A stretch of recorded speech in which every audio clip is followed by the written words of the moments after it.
What's going on YouTube? This is Rybo at the bench, and today I'm going to do another cut or carry knife review.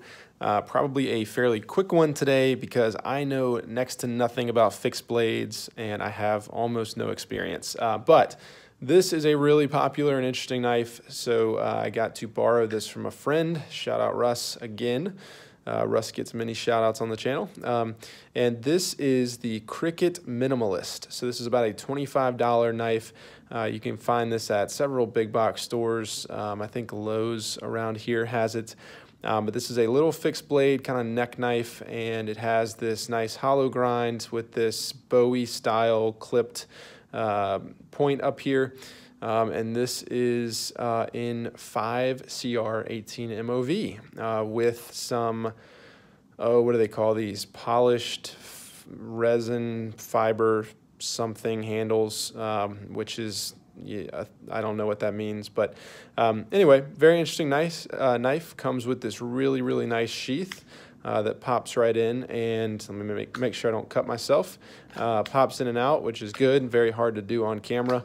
But really cool, really interesting, kind of classic CRKT in my opinion, but we'll get into the full review. So let's do some measurements and we'll get into it. I'm going to put the sheath off to the side, maybe bring that back later. All right, so this is a very small knife to be a fixed blade. I mean, most neck knives are. I don't have a ton of experience, but 2 inches in blade length. You're looking at around 5.15 inches in total length, and is not very heavy. I think it's a very good weight, but it's coming in at under 2 ounces. It actually feels a little bit heavier than that. I think that that's a really cool thing that it's only 2 ounces, but yeah, there you go. Size comparison, I thought it might be fun since I know nothing about fixed blades. I'm going to bring onto the table the only 2 other fixed blades I have in just a second. You can't find them. I kind of made them or customized them with a handle and a knife blank, but it's really all I have. So I'll do a quick folding knife size comparison. So PM2 and what's in my pocket, the Kaiser Mini Sheepdog. So you can see, very small knife. And then just for fun, so this is a fillet knife that I did the handle on years ago. This is some maple, and so you can see, small knife. And then this is a kind of an interesting, not super useful blade, but this is some Purple Heart handles that I did a couple years ago. You can see where it broke out at the end there. So this is kind of my, you know, if I need to beat on something and not really care if it gets stained or messed up or whatever, this is what I use, just a really thick piece of metal basically. And obviously this is a fish fillet knife.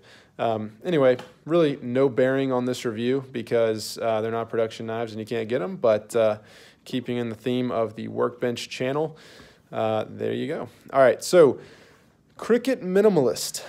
Things that I like about this knife. Number one, the price. 25 bucks? Absolutely. I will take a swing at a $25 knife that looks and feels like this any day of the week. Other things that I really like.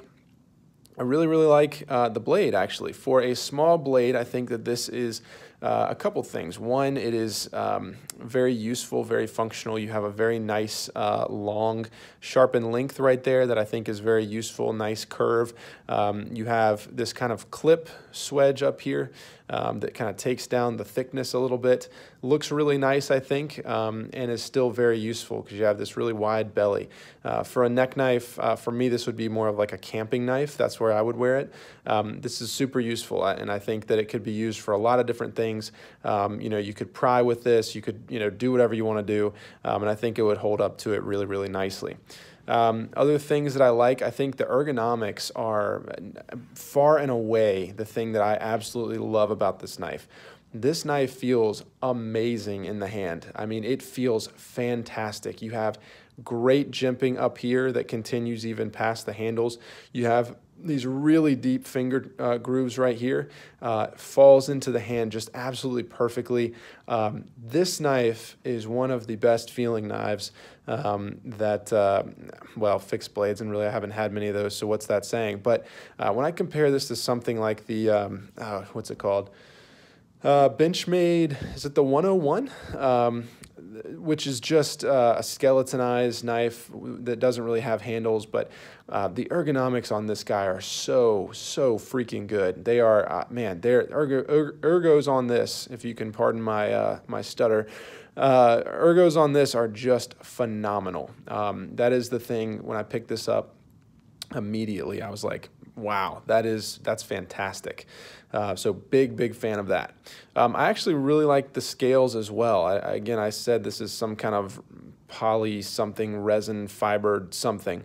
But I mean, it has some really good texture to it that is reminiscent of like a G10 material in terms of the amount of grip that you're getting, maybe even a hair more than G10, or at least the PM2's G10.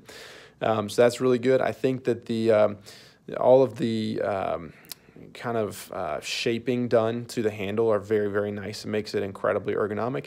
And honestly, you know, not that it's my favorite thing in the world, but I think it looks pretty cool too. I think seeing those different layers that you can see there is pretty cool. And so I'm a big fan of that. Lanyard hole, fine, whatever. I mean, you have a lanyard here, you can cut this off. You're probably never going to fish another one through there, or it's going to take you a little while. I could do without that on a neck knife. I guess the idea would be that when you have this guy in the pocket like this, or not in the pocket, when you have this guy hanging from your neck like so, when you go to grab it, it's giving you a little bit more of a tail to get in.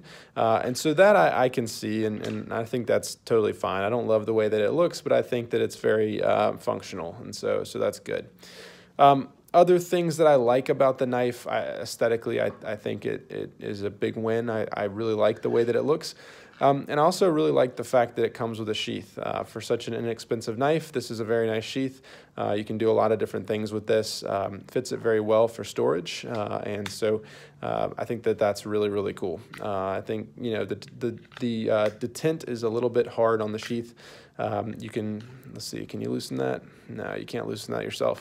I can understand that, I guess, hanging off your neck, but I mean, that's not going anywhere. They could have probably loosened that a little bit. You do have to kind of safeguard yourself a little bit to prevent from flying out like that, but that's not a big deal. Okay, things that I don't like about this knife. There is only one thing, but unfortunately it is one huge thing, and that is this knife is 5CR18 MOV steel. Yeah, 5. That's not a misspeak. This is 5CR18 MOV. You're probably familiar with 8CR18 MOV, which you can find in pretty much every other cricket, apparently, besides these fixed blades.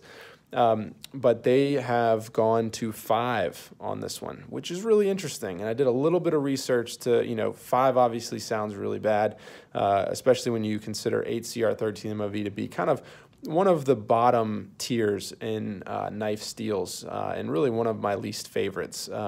You know, all depends on the company doing it and all of that. But to see 5 is kind of disappointing. I read some things that said it functions kind of like 420HC, which I guess wouldn't be awful, but basically, end of the day, this is going to be a super soft knife steel, fairly flexible, not very hard at all, and you're going to have to sharpen it a ton. So, you know, when you're looking at something that looks like a hard use camp knife, neck knife, that kind of thing, to have it in such a soft steel just really sucks. I mean, there's no other way around it. Cricket, what they're doing with this knife is they're saying, really what they're trying to appeal to is they want people to walk in and say, that is a cool looking knife and I can have it for only $25. Awesome, sign me up.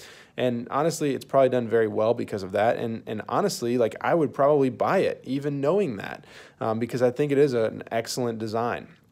However, taking a cut on steel like that is classic cricket and something that I hope that they're getting out of. Unfortunately, after I'd heard a couple things about them promising to upgrade some of their knives to D2 in 2020, I got emails from a couple of the knife websites like Blade HQ, Knife Center, and some others with the new Cricket releases for 2020. And I quickly clicked on the Minimalist series because they have a cleaver style blade that I thought was also cool, and I've also been thinking about getting one of these. And unfortunately, all of them are still in 5 CR18 MOV. Get it together, Cricut. Like, you have people like myself who really like some of your designs, but when I can go out and get another knife in a better steel that I'm not going to have to do this to all the time, you can see that this has been sharpened and worked on and, you know, used pretty heavily. That's probably what I'm gonna do. I'm getting really sick and tired of really loving a Cricut design and then being really frustrated when it's in a really sucky steel. So for me, honestly though, on the fence about this one, cut or carry, I'm really on the fence. This is not my knife, so it will be going back. I would not be against buying one of these in the future. If I own one of these, and even at $25, you know, I would be all in favor of that, even as someone who's not a fixed blade guy. For the time being, however, I am going to hold out and wait, hopefully that they will upgrade the steels. But besides that, I think that it is an excellent knife. Alrighty, thank you for watching the video, and I'll see you next time.